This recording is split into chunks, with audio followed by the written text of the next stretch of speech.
For roughly 2 decades, a staple of American life was the weekend trip to the video rental store and selecting a movie to watch that night. At my dad's house, this almost always meant one thing: action movies. Typically consisting of a one-man army, this heroic man or woman would dispose of their foes with physical brute force, firearms with seemingly unlimited ammo capacity, or a power loader. One video game series inspired by these movies became its digital analog. This is the story of Konami's Contra series.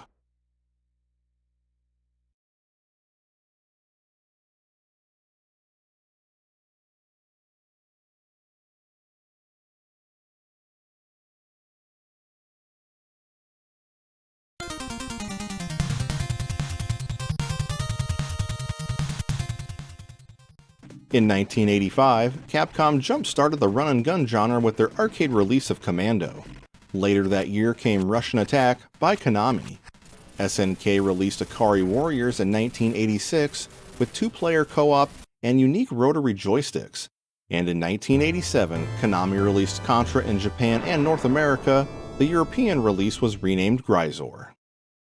Your mission is to infiltrate Red Falcon's archipelago base and eliminate all threats. Player 1 controls Bill Reiser, and Player 2 Lance Bean, commandos of the Earth Marine Corps Contra unit. The game's title, setting, gun-toting protagonists, and alien enemies are inspired by Nicaraguan Contras, action film actors Arnold Schwarzenegger and Sylvester Stallone, and the recently released film Aliens. Contra employs the same vertical monitor orientation and side-scrolling perspective as Russian Attack, but adds vertical scrolling levels, platforming, and pseudo three-dimensional levels. The player can jump and shoot at the same time on all levels, and can shoot in 8 different directions on the side and vertical scrolling levels. Your default weapon is a semi-automatic rifle with unlimited ammo. Upgrades can be acquired by shooting pillbox sensors or flying capsules. They take the form of a laser gun, fireball gun, full auto machine gun, and the always popular spread gun. Additional power-ups include rapid fire to increase the default rifle's bullet speed, and a barrier shield that provides temporary invincibility. This game established 2 of the main components that the Contra series is known for: cooperative play and difficulty. You will lose 1 life if you touch an enemy, are hit by their projectiles, or touch an environmental hazard. The player will respawn at the location they died, but lose their weapon upgrade. You're allowed 3 continues to finish the game before it restarts at the first level. No credit feeding here, only skill will get you to the end. With Contra performing well in arcades, Konami quickly released a sequel. Super Contra takes place 1 year after the events of the first game. Bill and Lance are sent to an allied military base in South America, whose personnel have been taken control of by Red Falcon. Using the same formula as its predecessor, but with refinements that include improved visuals, sloping terrain, and an attract mode which now features animated cinematics. The pseudo 3D levels have been replaced with an overhead view similar to Akari Warriors. With a smoother frame rate and more responsive player controls, gameplay is noticeably improved. Waves of enemies are thrown more rapidly at you, increasing the difficulty compared to the first game. This can overwhelm the player, resulting in the loss of a life. In later levels, defeating certain basic enemies now requires multiple hits with your default weapon. Weapon upgrades and power-ups have been slimmed down to the machine gun, spread gun, laser gun, and newly introduced bomb gun. Weapons can be powered up 1 additional level by acquiring the same upgrade twice in a row. They are represented on screen as the actual firearms you wield. This isn't as intuitive as the falcon-shaped letter icons used by its predecessor. On overhead levels, players can obtain what appears to be an artillery shell that will clear the screen of basic enemies.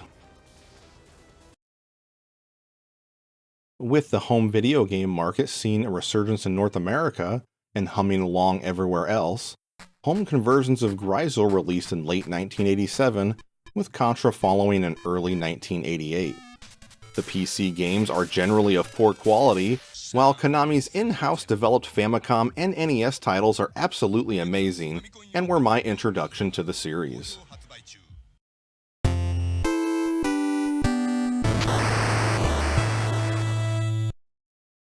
Screen orientation has changed to the standard home TV aspect ratio of 4:3. Overall game performance is solid with responsive controls, smooth frame rate, and visuals that most prefer over the arcade. Falcon-shaped letter icons represent weapon upgrades and power-ups, and will become a series staple for many years. A screen-clearing attack like the one found in Super Contra has been added.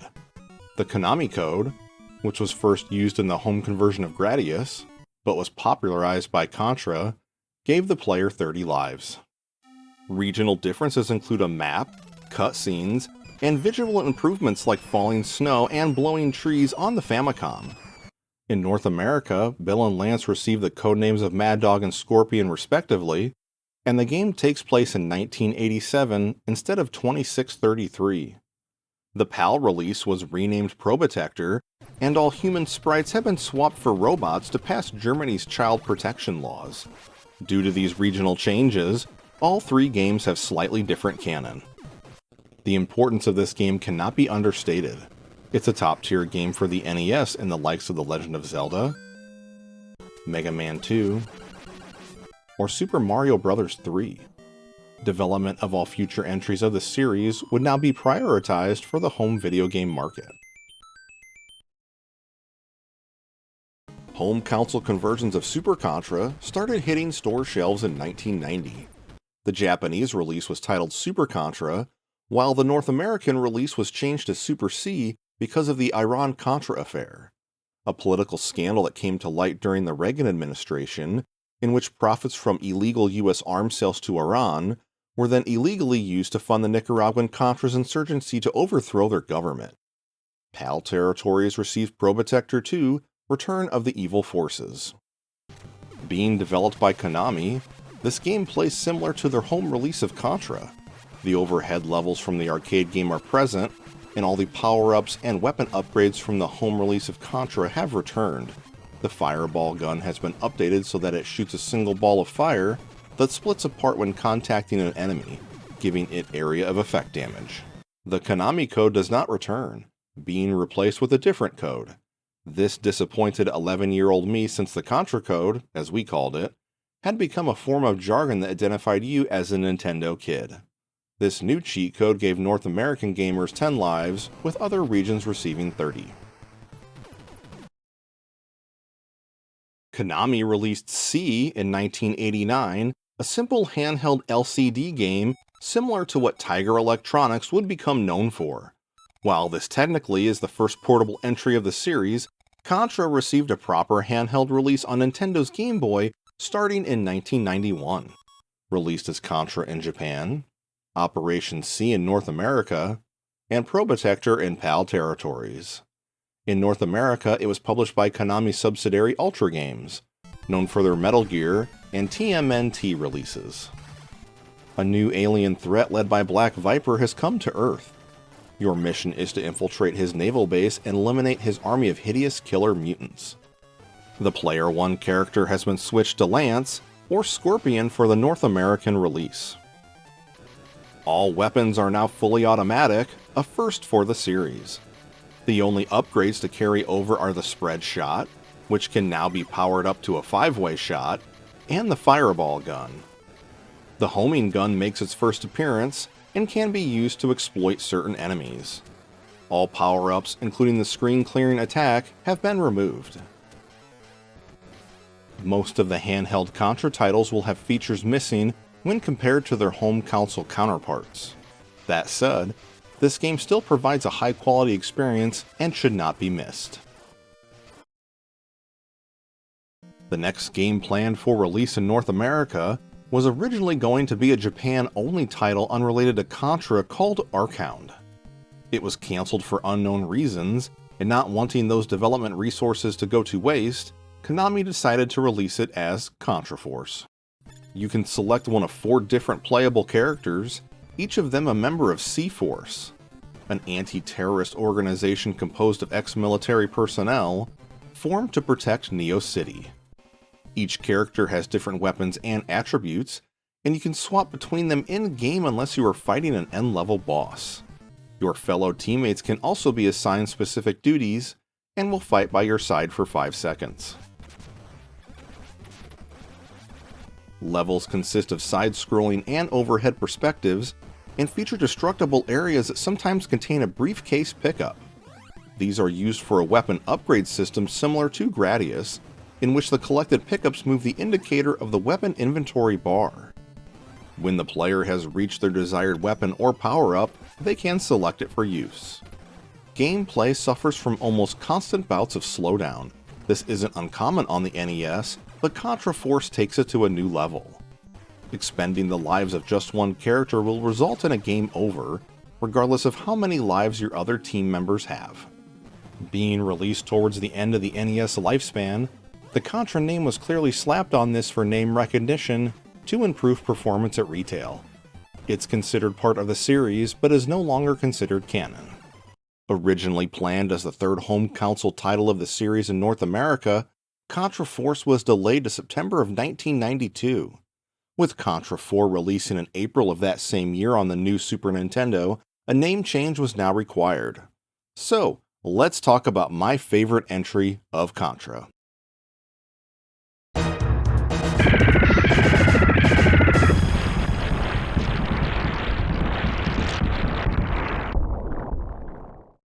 Released upon the world in 1992 for the Super Famicom and Super Nintendo, Contra Spirits, Contra 3 The Alien Wars, and Super Probotector Alien Rebels exploded onto the home video game scene.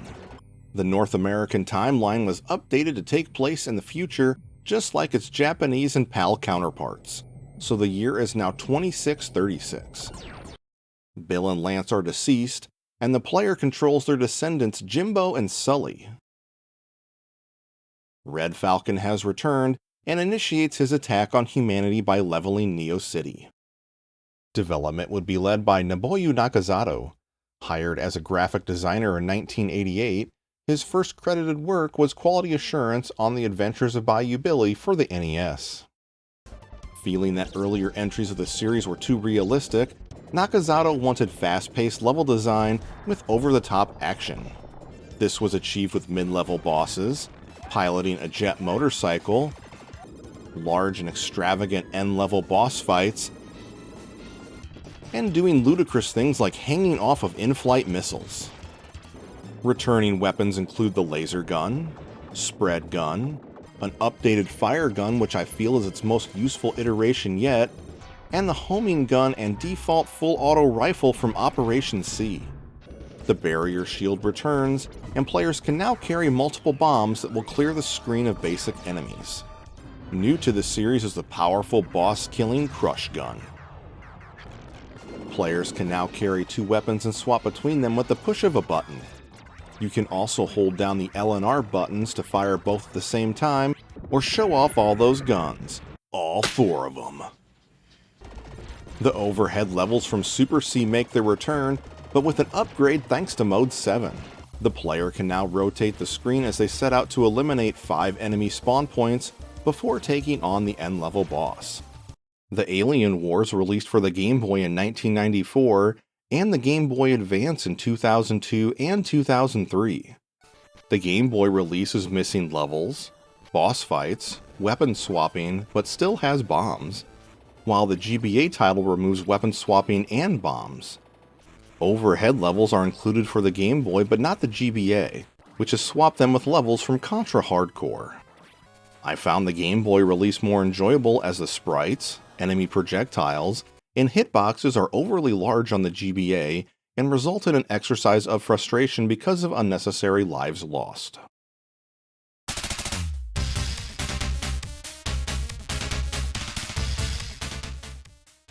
With the Sega Mega Drive and Genesis performing well at retail, longtime third-party developers loyal to Nintendo started breaking their exclusivity agreements.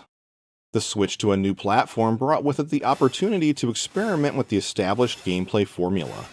Konami tapped Nakazato to lead development of the 1994 release of Contra Hardcore or Probotector in PAL territories, Set 5 years after the events of the Alien Wars, the elite Contra hardcore unit is mobilized to thwart Colonel Bahamut's plan to overthrow the government. Unlike the majority of previous entries, Hardcore puts much more emphasis on the plot, which is told through mission briefs and in-game character dialogue. After completion of a level, branching paths are sometimes available for the player to choose from. Different endings are presented upon game completion, depending on choices made by the player. This is the first Contra game in which the North American and Japanese releases have the same plot. You can select from 4 different playable characters, each with their own unique loadout consisting of 4 weapon upgrades, identified as A through D. The player can cycle through acquired armaments, including a bomb, that is similar to the one found in Contra 3. New weapons are acquired by destroying flying item pods, and upon death the currently selected weapon will be lost. Ray is the classic Contra protagonist equipped with Vulcan laser, spread, homing, and crash, which is very similar to crush. Sheena and Fang each have one classic weapon, and some interesting new additions like axe laser and power punch. Brownie is considered the game's easy mode, similar to Maria in Castlevania Rondo of Blood. He has the smallest hitbox, along with a double jump and glide ability. His loadout is the most unorthodox and features no classic weapons. All characters can perform a slide maneuver and will be invincible while doing so. Regional differences include a life bar for the Japanese release, and 1-hit deaths with 5 and 4 continues for the North American and PAL titles respectively. This was the most difficult home console release to date due to its focus on challenging boss fights. With the 5th generation of home consoles ushering 3-dimensional visuals to the masses, established franchises started transitioning away from 2D graphics with varying results.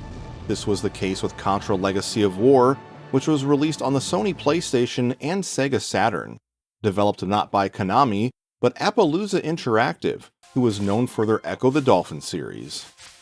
Released only in North America and PAL territories as a Contra title, the Probotector series came to an end. 3D glasses were included with early releases of the game, but the feature was deemed a gimmick by pretty much everyone.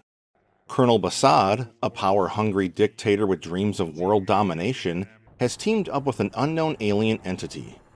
The hardcore team is sent in, with Ray being the only returning member. New playable characters include Tasha, an alien known as Bubba, and robot CD288. It's unknown how long these events take place after hardcore, as no year is given for when this game or its sequel take place. Ray retains his traditional weapons loadout, with the others each having a machine gun, flame weapon, homing weapon, and laser or spread type weapon along with bombs. Upgrades are acquired from different colored falcon-shaped icons, which are sometimes hidden behind destructible walls. The barrier power-up also returns. The game is played from a 3/4 perspective, with the camera switching between behind the player or side-scrolling views. Its placement is close to the character and at a suboptimal angle. You can move and shoot in 360 degrees, and can also jump and duck. Pressing L1 or R1 will toggle strafing, which is something you will be doing a lot of. Numerous early 3D platforming games felt clunky to control, with jumps that filled the player with uncertainty. This title is no different, with the player unnecessarily losing lives to complete certain sections of the game. Visuals are decent for an early 3D game, but feel like a step down from Alien Wars and Hardcore. Appaloosa tried to channel the spirit of Contra into this game by way of some of its weapons and bosses. They even named the final stage LB-426, a clear nod to LV-426 from the Alien movies. Unfortunately, Legacy of War doesn't hold up to the high precedent set by past entries. At the time of release, I passed on this game because of the growing disdain I had for my beloved 2D franchises becoming 3D. See the Contra Adventure was released in 1998 for the Sony PlayStation. Upon completing Legacy of War, The ending cutscene showed a single alien survivor clutching onto a meteorite. We see this same meteorite landing in South America, and the alien entering a Mayan temple at the opening cutscene of the Contra adventure. Now retired, Ray is called back into active duty to infiltrate the temple and re-establish contact with his former teammate, Tasha. This game removes the option of selecting from multiple protagonists, with you only controlling Ray, but retains the ability to hold up to 4 weapons and multiple bombs. New to the series is the ability to lock the player's direction of gunfire while still being able to move. The game starts off with a side-scrolling view, but switches to a third-person view with the camera placed behind the character. This will be used for most of the game, with the exceptions of a briefly used overhead view and a less than enjoyable weightless elevator section. Nostalgia returns at the end of the game with a side-scrolling section and a level that's inspired from the interior areas of Contra for the arcade, Famicom, and NES. At the time of its release, this was the lowest rated Contra game. I passed on this title for the same reasons I didn't play Legacy of War. However, I played both Appaloosa games from start to finish, and I had to force myself to complete Legacy of War, but enjoyed its sequel. The Contra adventure feels like a more polished game than its predecessor, and advanced the franchise forward into the full 3D environment, third-person view craze of the late 1990s, fueled by the release of Tomb Raider. Contra returned to its side-scrolling roots in 2002 with Contra Shattered Soldier for the PlayStation 2. Konami wisely decided to return development duties in-house, with Nobuo Nakazato returning to helm the project. Taking place after the events of Contra Hardcore in the year 2647, Earth is being terrorized by an organization called Blood Falcon. The government frees Bill Reiser from his cryogenic prison cell and pairs him with a highly advanced cyborg named Lucia. You can select to play as either of them using the options menu. This game continues plot points from Hardcore and merges all regional releases to the Japanese timeline that started with the original arcade release. This is known as retroactive continuity, or retcon for short. It's typically found in narratives that span many years, like comic books. New to the series is that you no longer acquire weapon upgrades or power-ups. You're equipped with a machine gun, flamethrower, and grenade launcher. Each has an alternate fire mode that's activated by holding down the shoot button to charge the weapon. This takes away the excitement of acquiring a favorite weapon upgrade, or the disappointment of not hitting your mark and watching it fly away. I'm not really a fan. Also new is the introduction of a hit rate counter to gauge player performance, and timed increases to the starting lives available to the player. To unlock the last 2 levels of the game and receive the best ending, level rankings of A or higher are required. Shattered Soldier takes the gameplay formula of Hardcore and turns the difficulty up to 11. Players will need to memorize enemy placement and the heavily scripted boss battles. Even an updated version of the 30-life Konami code doesn't guarantee victory on the first playthrough. Ultimately, the game loses the pick-up and play of earlier titles, which results in a trial and error, pattern memorization boss rush, which isn't really my thing.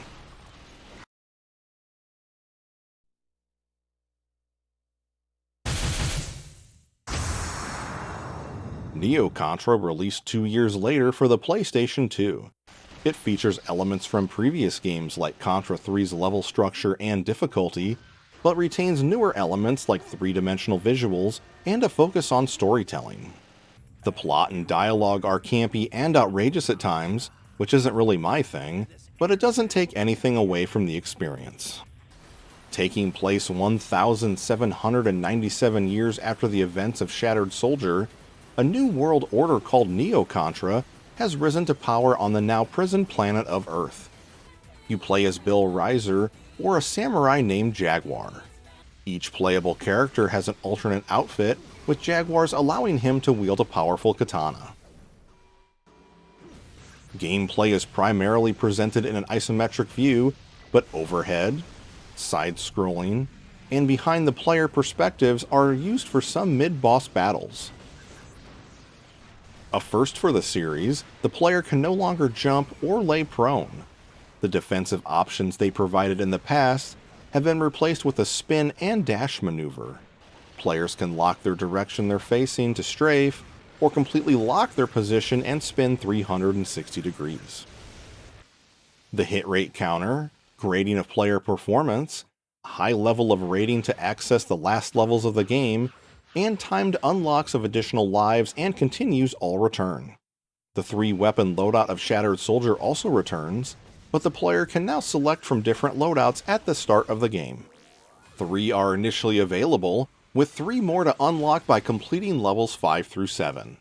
Each loadout typically consists of a long-range weapon, a powerful weapon with less range or a slower fire rate, and a lock-on weapon. Old classics like the fireball gun return, and the spread shot has been updated to be a powerful shotgun. Neo Contra has the feel of Legacy of War, but is a much more enjoyable experience with tight controls, great visuals, and a well-placed camera. While I find its eccentric story unappealing, I don't play Contra games for the story. It's all about that frenetic gameplay and blowing shit up. It's one of my favorite entries in the series, and one that I come back to often. "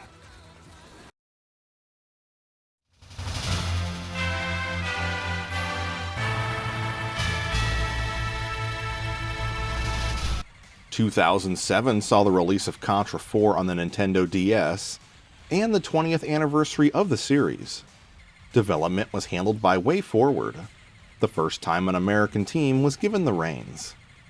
This entry makes a mess of the timeline by taking place 2 years after the Alien Wars, but includes Sheena and Lucia as playable characters. It feels like a fan compilation that has cherry-picked favorite gameplay elements, but also a sequel to Operation C, as Black Viper has returned as the main antagonist.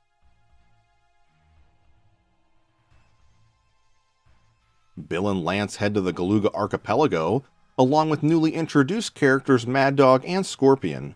Yeah, those are the codenames that Bill and Lance used in the North American releases of Contra, Super C, and Operation C. Due to this use of retcon, you're now controlling the similar-looking Scorpion instead of Lance in Operation C. Gameplay is from the early years of the series. You gain upgrades by shooting pillbox sensors or flying capsules. Acquiring the same upgrade twice in a row will make your weapon more powerful, and you can swap between 2 weapons to your heart's content. New to the series is a grappling hook that is used to access areas you were unable to jump to. And finally, the most radical change, both screens are utilized for most of the game. This adds verticality and new gameplay options, which is cool, but made the game completely unplayable for me. I struggled transitioning my attention between the 2 screens, which resulted in missing weapon upgrades and running into enemies or their projectiles. That said, Contra 4 is a well-made game. It's visually beautiful, sounds good, controls great, and has a lot of fan service in the form of playable characters, using mechanics and story elements from numerous games of the series, and a bunch of bonus content. If you love 2D Contra and can acclimate to the dual screens, you'll have a great time. I really wish I could have. Konami tasked M2 with making budget-focused iterations of 3 of their classic franchises for Nintendo's WiiWare service. Known as the Rebirth series, Gradius, Contra, and Castlevania The Adventure released between 2008 and 2010. Set in an alternate timeline during the year 2633, Chief Salamander, who leads the Neo Salamander Force, time travels to 1973 to eliminate the Contras before they can become a threat. Lance is sent to neutralize the enemy, but contact with him has been lost. Bill is woken from cryosleep and sent back to 1973 with Jaguar from Neo Contra. Gameplay performance is solid, and provides a classic experience reminiscent of Contra Hardcore. Due to its bite-sized nature, it features only 5 levels, and weapon upgrades and power-ups have been slimmed down to the spread shot, laser, and homing gun. With the closing of the Wii Shop on January 30th, 2019, this game is no longer available for purchase. Unfortunately, this is the dark side to online-only distribution of video games and other forms of entertainment.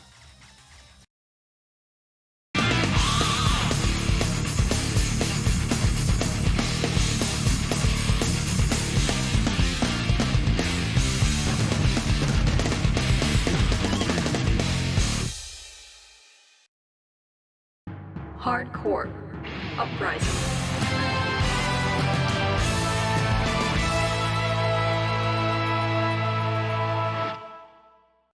Contra entered the HD era in 2011 with Hardcore Uprising, developed by Arc System Works as a digital release on the Xbox Live Arcade and PlayStation Network.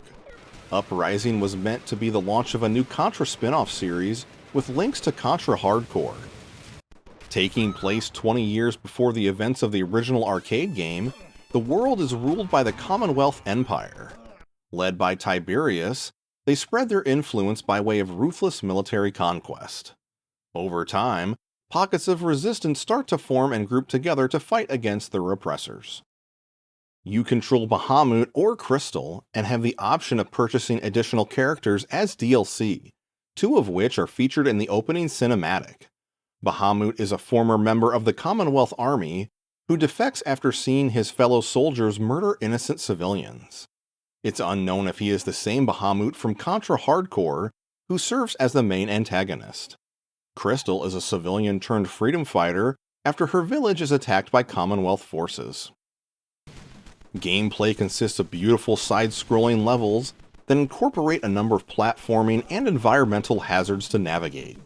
The player can shoot in 8 different directions, lay prone, perform a mid-air dash or multiple successive jumps, and offensive or defensive maneuvers. Gameplay consists of arcade and rising mode. You select your upgrades at the start of play with no option to change them in arcade mode, while rising mode allows the player to unlock and apply upgrades at the end of each level.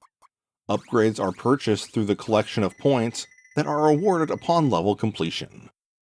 These upgrades consist of additional health points, lives, and improvements to weapons or movement abilities. The player can hold 2 weapons, which can be powered up an additional 2 levels by picking up the same upgrade a total of 3 times.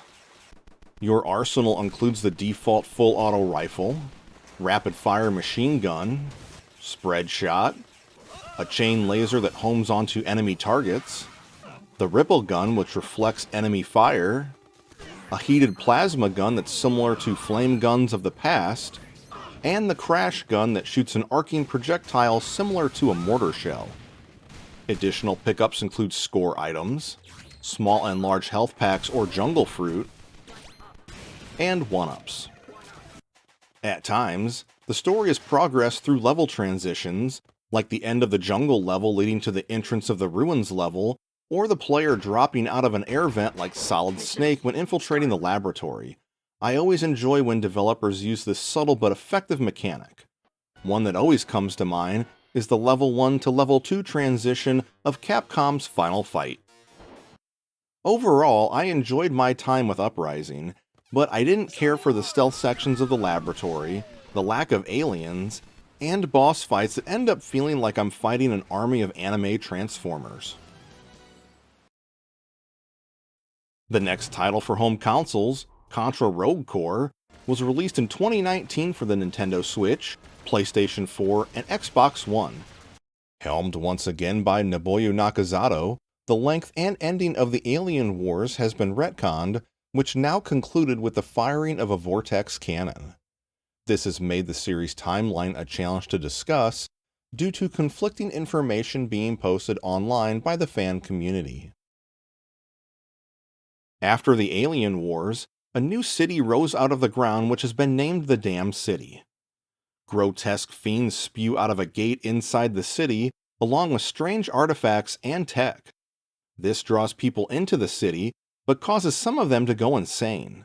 Individuals who aren't affected by this madness stalk the city for riches and glory.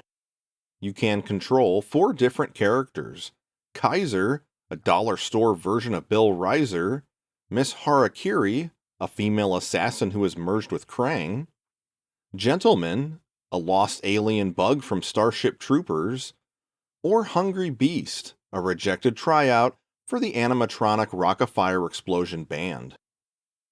They are led by Arrow Captain, a tiny Tina wannabe full of attitude and the obligatory face bandage decoration. Dialogue also has a Borderlands style of humor. What's his problem? Probably just has to take a dump. Now that isn't an insult to the wonderful loot shooter by Gearbox Software. I've thoroughly enjoyed the series since its inception, and I absolutely love Borderlands 2 and Wonderlands. To modernize the series for a new audience, everything you enjoyed or know about past Contra games has been tossed aside. Rogue Core is a mix of the twin-stick shooter controls of Smash TV, the isometric view and loot-driven feedback loop of Diablo, placed in a post-apocalyptic setting with light RPG elements and weapon customization. I enjoy all of these things, but this game doesn't feel like Contra. It feels like it could be any twin-stick shooter developed by anyone. Top that off with some mediocre visuals, egregious reusing of levels, weapons that overheat, and elevator music. Yeah, I'm not even kidding.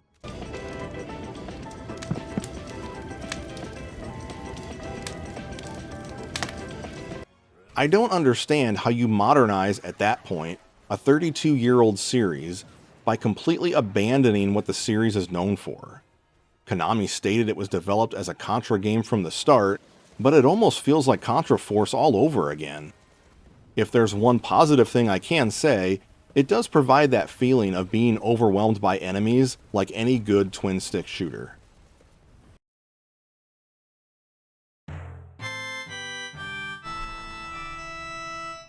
Contra has been ported to a number of different cell phones over the years. Japan is thought to have received the earliest port around 2003, while Contra War of the Worlds was released in 2009 exclusively in China. With the release of more powerful smartphones came an HD remake and free-to-play title. Contra Evolution was the first new remake released for iOS and Android phones, but was delisted in 2015. Contra Returns was released worldwide in 2021, and it uses elements from every previous entry of the series and bundles it all in a free-to-play game supported by microtransactions.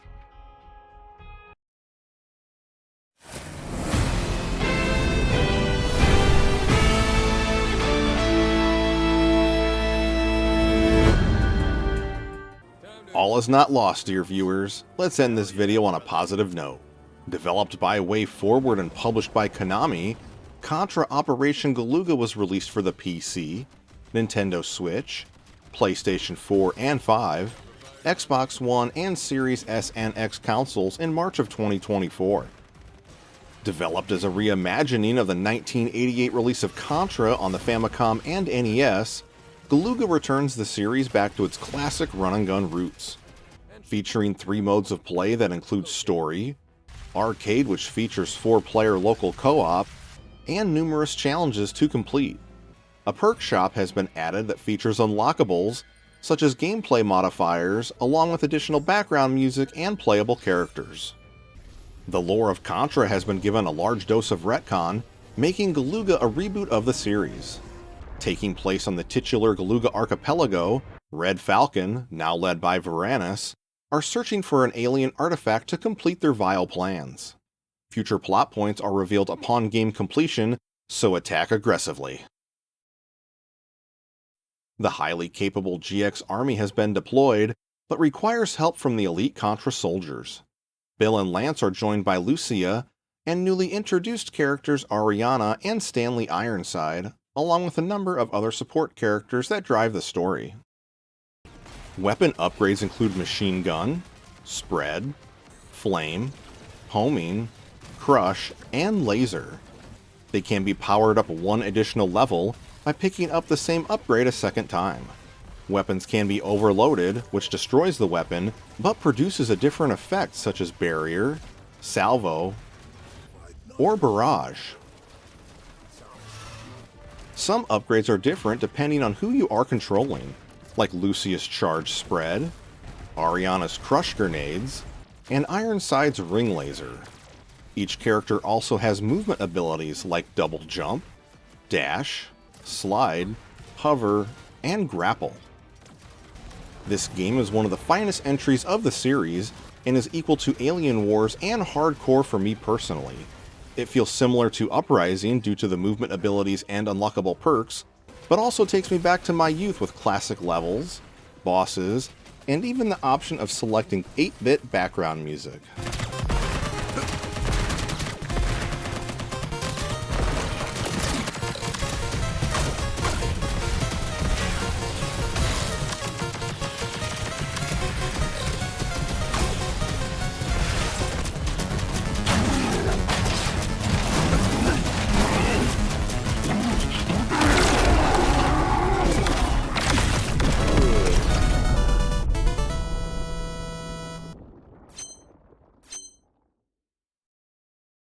I feel longtime fans of the series will find it enjoyable, and I'm hopeful Way Forward will be given a chance to create a direct sequel.